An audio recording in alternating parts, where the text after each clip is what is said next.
We'll start from this side. Pranay. Sir, Pranay Upadhyay, India Today Aaj Tak से। मेरा सवाल ईरान की स्थिति को लेकर है। क्या भारत सरकार का आकलन है कि खतरा टल चुका है? भारतीयों को लेकर अभी वहां पर क्या स्थिति है संपर्क को लेकर? और साथ ही ये रिपोर्ट्स भी आ रही हैं कि भारत ने ईरान की चाबहार परियोजना से एग्जिट कर लिया है। उसके बारे में क्या वस्तुस्थिति है, थोड़ा स्पष्ट कीजिएगा।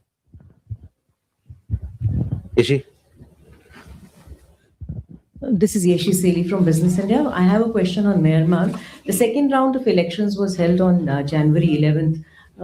Two Indians had gone as observers in the first round. Did anybody go? And also there are talks of including ethnic groups when the government is formed. Is there any update on what is likely to happen?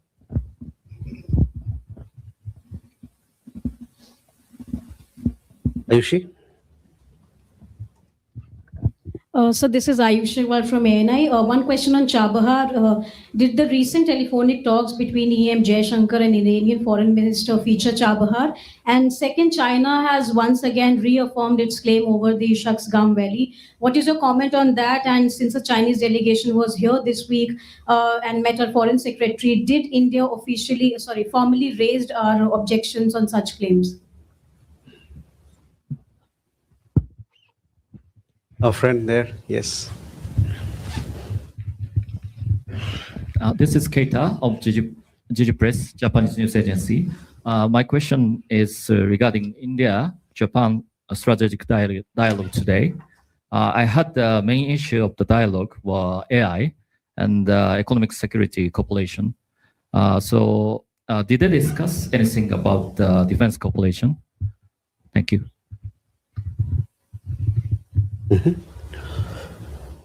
Rishabh? Sorry. Siddhant, sorry.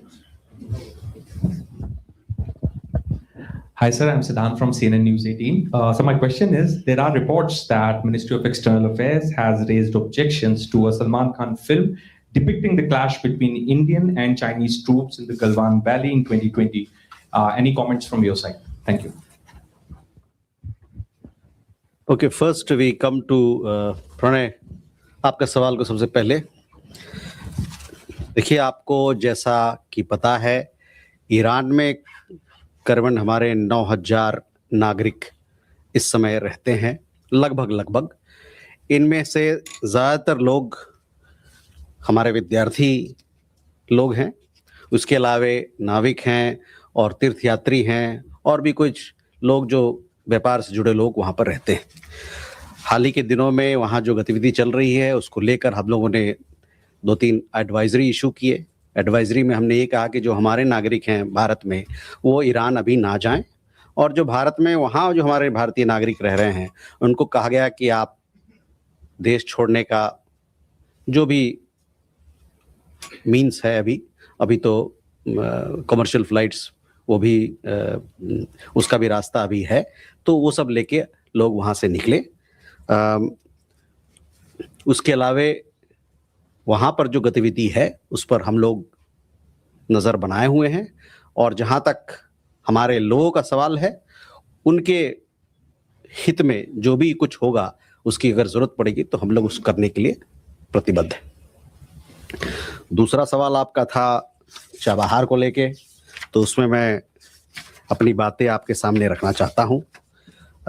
जैसा कि आपको पता है 28 अक्टूबर 2025 को US के treasury विभाग ने एक चिट्ठी जारी की थी हम लोगों को। उस चिट्ठी में उसमें अनकंडीशनल सैंक्शंस वेवर की बारे में जानकारी थी, और ये जो अनकंडीशनल वेवर है, जो सैंक्शन वेवर हमको मिला है, आपको पता है जैसे कि वो 26 अप्रैल 2026 तक वैध है। हम इस व्यवस्था पर काम करने के लिए यूएस पक्ष के साथ बातचीत कर रहे हैं। Now, yes, before you wanted to come in, I actually knew that there was a need for this. We have around 9,000 Indian nationals in Iran. They are mostly students, people connected with business, some professionals as well, pilgrims and seafarers. Given the situation there, we have issued a few advisories asking Indian nationals to avoid all travel to Iran. And Indian nationals who are already resident in Iran to leave Iran by available means, including commercial flights. We continue to closely watch the unfolding situation there and will take all necessary steps for the welfare of our people. On the question of Chabahar, on 28th October 2025, as you are aware, the US Department of Treasury had issued a letter outlining the guidance on the conditional sanctions waiver, which is valid till 26th April 2026. We remain engaged with the US side in working out this arrangement. Ishi, your questions regarding elections. On elections in Myanmar, we have said what our position is. We want that there be inclusive and fair elections in which all stakeholders participate. We understand, as you rightly said, and we've seen reports that 2 rounds of elections have been held. Further rounds will be held subsequently. We do have people who've traveled from India, but these are individuals who've gone there in their private capacity. Ayushi, on your first question was regarding External Affairs Minister's conversation. We did have, External Affairs Minister did have a conversation with the Iranian Foreign Minister. The Iranian Foreign Minister shared with him the developments that have happened in the recent past. On Shaksgam issue, we have already clarified what our position is, so I will refer you to our comments that we made in the last press briefing. On the visit of the International Department of CCP, their Vice Minister, the Vice Minister had a meeting with our Foreign Secretary. We have given details of the discussions that were held. Please refer to our press release in that regard. For a friend, Keita, the Foreign Minister of Japan, as you know, that he's visiting India from 15th to 17th of this month. This morning, he had a call on a Prime Minister, and thereafter, he, along with the External Affairs Minister, participated in the 18th India-Japan Strategic Dialogue. As part of the discussions, both leaders, they reviewed the multifaceted relationship that we have with your country. And in that regard, they discussed supply chain resilience in critical sectors, investment, trade, technology, innovation, defense, people-to-people exchanges, and also our cultural ties. Both leaders underlined the importance of further strengthening India-Japan special strategic and global partnership in keeping with the outcomes of the 15th annual summit that was held in Japan last year when our Prime Minister traveled there for it. You referred to artificial intelligence. This initiative was announced by the 2 Prime Minister, and today the ministers launched the AI dialogue, so as to give a coherent push to bilateral cooperation between the 2 countries in this particular sector. On economic security, as you would have seen in the opening remarks of our External Affairs Minister, this is an important issue of engagement between the 2 countries, not just for our economies, but for the economies of the world at large.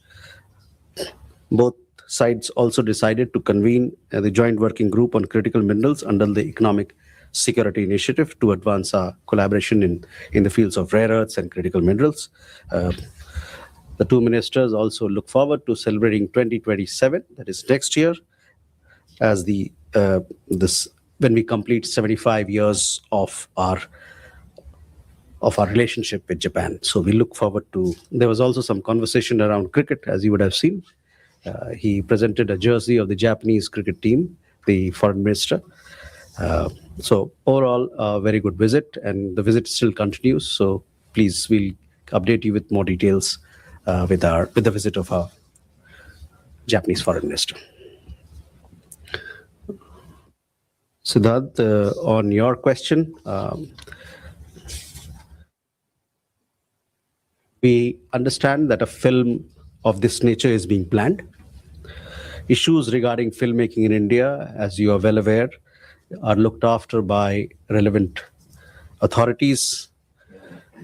And as far as we are concerned, MEA has no role in this or in such ventures. We go ahead. Manish.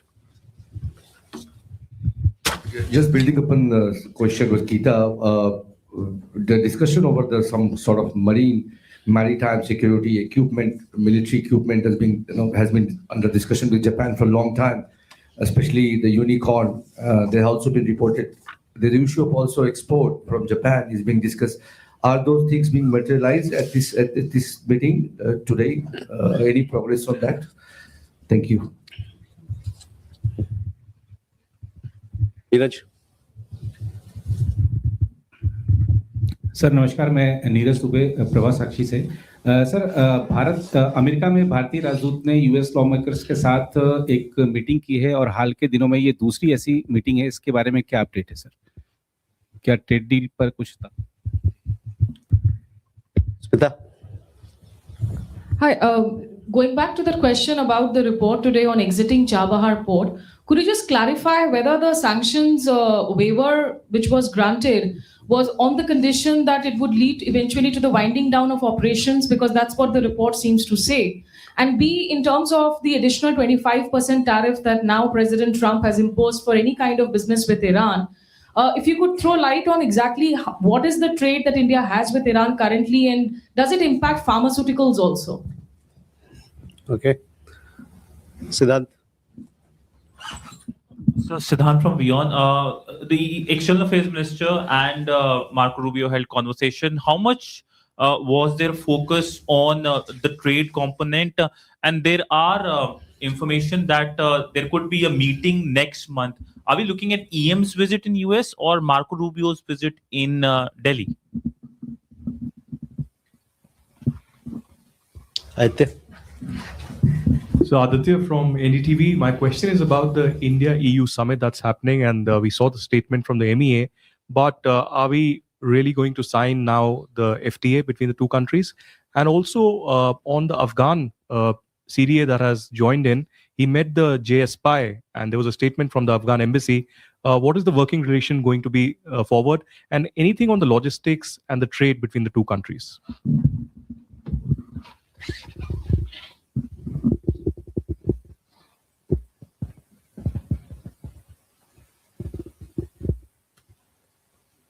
अगले चरण में Manish, on defense cooperation with Japan, this is an important element of our collaboration, and this was a matter that was discussed between the two leaders, External Affairs Minister and Foreign Minister of Japan, and we look forward to further strengthen our ties. You asked about several of these projects. There are several projects which are under consideration, and we want to further strengthen our ties, taking into account all the projects that you mentioned.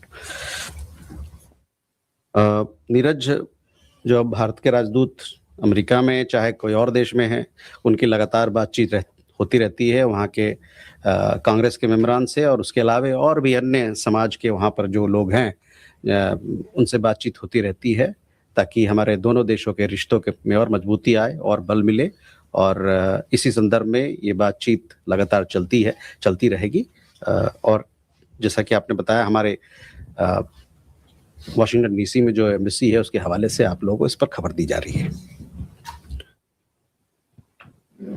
Smita, on Chabahar, I just told you what our position is, and I would like to repeat again that we remain engaged with the US side in working out the arrangement that was given of the conditional waiver.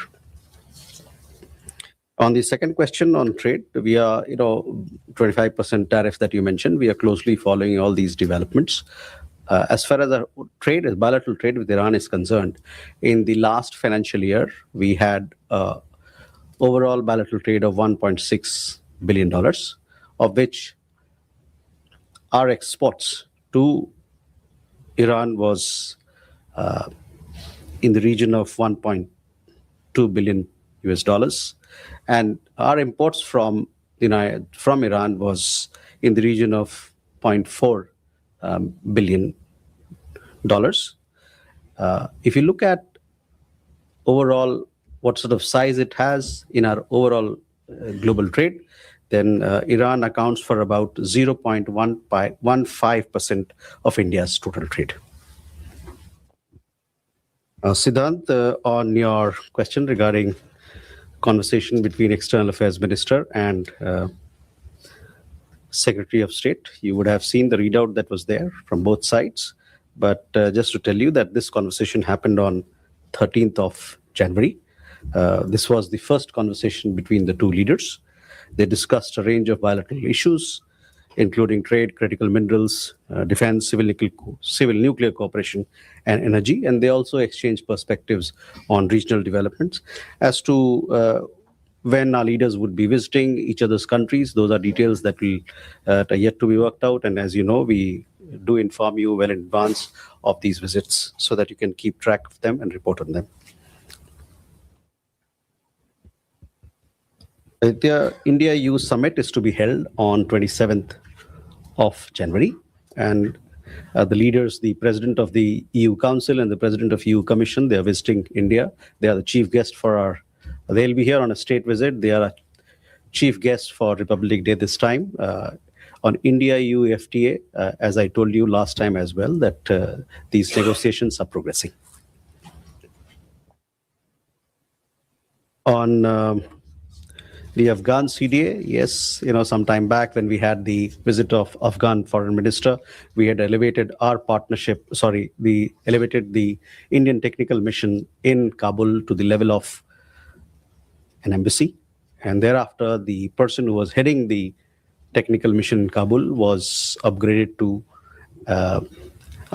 as Charge d'Affaires. In line with this approach now, the Afghan side, they have also sent a diplomat who is their CDA, and the CDA has taken charge as of 9th of January. And between the two sides, conversations are happening. On trade and logistics, 3 ministerial visits have happened from Afghanistan to India.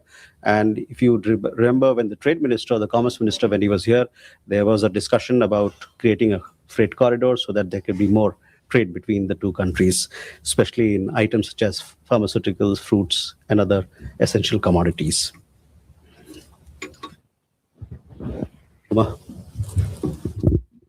एक छोटा सा clarification है, Uma Shankar Singh, independent journalist. Iran पे जो advisory की अभी आपने बात की वो हम सब ने देखा है, और अभी आपने कहा कि क्योंकि कमर्शियल फ्लाइट्स चल रही हैं, तो क्लैरिफिकेशन ये चाहिए कि क्या अभी कोई इवैक्यूएशन का प्लान गवर्नमेंट ऑफ इंडिया का नहीं है क्योंकि कमर्शियल फ्लाइट्स चल रहे हैं, और जो लौटना चाहते हैं वो कमर्शियल फ्लाइट्स के जरिए लौटे?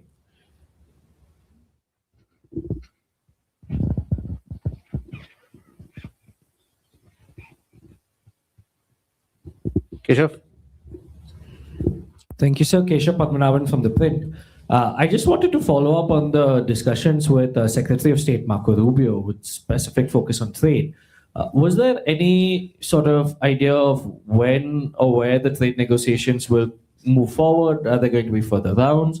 The reason I ask this is India's purchases of American oil has increased by about 50% in the last fiscal year.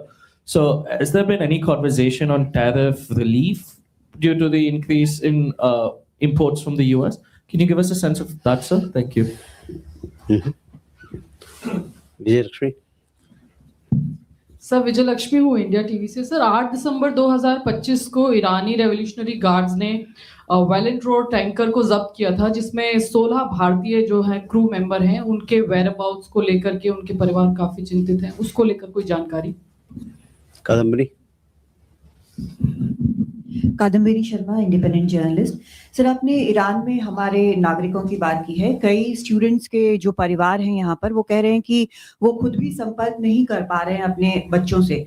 तो ऐसे में क्या वहाँ पर हमारा जो दूतावास है, सभी जो नागरिक हैं, क्या उनसे किसी प्रकार से संपर्क कर पाया है या इस बारे में कोई इंतजाम हुआ है? Okay, colour. Kalol from the Hindu. Sir, you just quoted a trade figure for Iran, and I wanted to ask you a question about the totality of the relationship between India and Iran. And when we look at it from that point of view, we find Iran has been supportive of India on multiple issues, including very critical issues like Kashmir. And Iran's support goes back to 1980s and 1990s when Iran stood beside India in defending what India's position is on Kashmir. So when we look at possible exit of India from Chabahar and the trade figure that you just quoted, I mean, does it look like that India is disregarding India's partnership with Iran, in a long-term partnership with Iran, especially even in Afghanistan? So does it look like you are downgrading the relation with Iran because of external pressure in the current circumstances? Okay Umar Shankar, पहला सवाल आपका। Travel advisory के जरिए आपने बताया कि commercial flights का option का विकल्प लोगों के लिए है अभी, तो वो लोग इसका इस्तेमाल कर सकते हैं। जहाँ तक उनके हित की बात है, हमारे नागरिक हैं, उनके हित की बात है, उनके वेलफेयर की बात है, जैसा कि मैंने कहा, ज़रूरत पड़ने पर जो भी नेसेसरी कदम, जो भी ज़रूरत की कदम होगी वो हम लोग उठाएंगे। Keshav, on the Secretary of State conversation, yes, trade was part of the conversation, as we have also put it out in our release. As I have said this on several occasions earlier as well, trade teams on both sides remain engaged with the objective of arriving at a mutually beneficial bilateral trade agreement. As I said, External Affairs Minister spoke to Secretary of State. This happened on 13th of January, and trade was one of the matters that was discussed between the two leaders.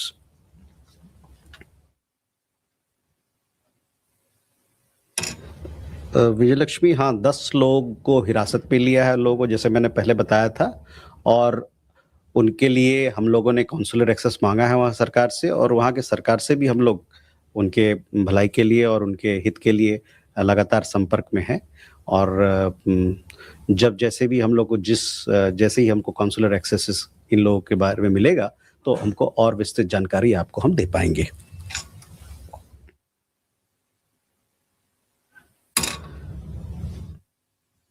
इस कादम्बनी, आपका सवाल था किस प्रकार से हम लोग वहाँ पर जो हमारे नागरिक हैं उनसे संपर्क में हैं। भारतीय समुदाय के, जैसे मैंने बताया कि 9000 लोग अलग अलग शहर में रहते हैं वहाँ पर, उनसे अलग अलग तरीके से हमारी एम्बेसी संपर्क में है और उनकी देखभाल कर रही है। थोड़ी दिक्कत है वहाँ पर अभी कई एक मायने में, लेकिन उसके अलावे हमारे लोग हैं वहाँ पर, एम्बेसी है, समुदाय के लोग हैं, और कई एक तरीके से हम लोग अपने नागरिकों के से जुड़े हुए हैं, उनसे बातचीत कर रहे हैं और उनके देखभाल कर रहे हैं। Kalol, we have a long-standing partnership relationship with Iran. We are looking at closely following the developments that are happening. We're looking at the evolving situation, and we'll accordingly take our partnership forward. With that, बताइए Sanjeev. Sir, news 24 से Sanjeev Trivedi sir, और मेरा प्रश्न ये है कि 29 जनवरी से विमानन का परिचालन शुरू होगा ढाका और कराची के बीच में। आपने पूर्व में बताया है कि बायलैटरल एयर सर्विस एग्रीमेंट के जरिए चीज़ें तय होंगी। इसका अर्थ क्या हुआ सर? क्या हम कराची जाने देंगे बांग्लादेश से जो विमान उड़ेगा उसे अपने एयर स्पेस के जरिए? Srinjoy and Gautam. So, times now, Srinjoy. Russia, China, Iran, South Africa, all countries, BRICS countries, at the invitation of South Africa, began a naval exercise in the Indian Ocean. India was invited, but India is not taking part. Could you let us know, sir, what transpired? Okay, Gautam. Thank you, sir. This is about a comment made by the Jamaat-e-Islami of Bangladesh. He gave an interview to an international agency where he claimed that 2 Indian diplomats have met him, as India is reaching out to many parties. Whether India is also reaching out to Jamaat-e-Islami? Okay. Sanjeev, पहला देखिए, मैंने पहले भी बताया था आपको कि जो भी विमान के संदर्भ पे नागरिक उड्डयन के संदर्भ में जो भी बांग्लादेश और भारत के बीच में जो भी मसला है, उस जो हमारे अभी के जो एग्जिस्टिंग एयर सर्विसेज एग्रीमेंट है उसके तहत में होगा। तो उस तहत एयर सर्विसेज एग्रीमेंट में बहुत सारी चीज़ें हैं, उसको देखते हुए बात किया जाएगा, उसको देखा जाएगा कि इस प्रस्ताव पर क्या रुख, कैसे इसको आगे ले जा सकता है। Srinjoy, well, I've seen that, and you would have seen several reports that this particular exercise is being held at the invitation of South Africa, and several countries have joined. India has not joined because of several reasons. I don't have the exact, but for sure I will update you as to why we were not able to participate in this particular exercise this time. Gautam, on your questions, we have close bilateral ties with Bangladesh, as you are well aware. Our High Commission officials routinely they meet with several interlocutors. Our interaction with the entity that you just mentioned should be viewed in that context. With that, ladies and gentlemen, we come to the close of this session. Thank you very much.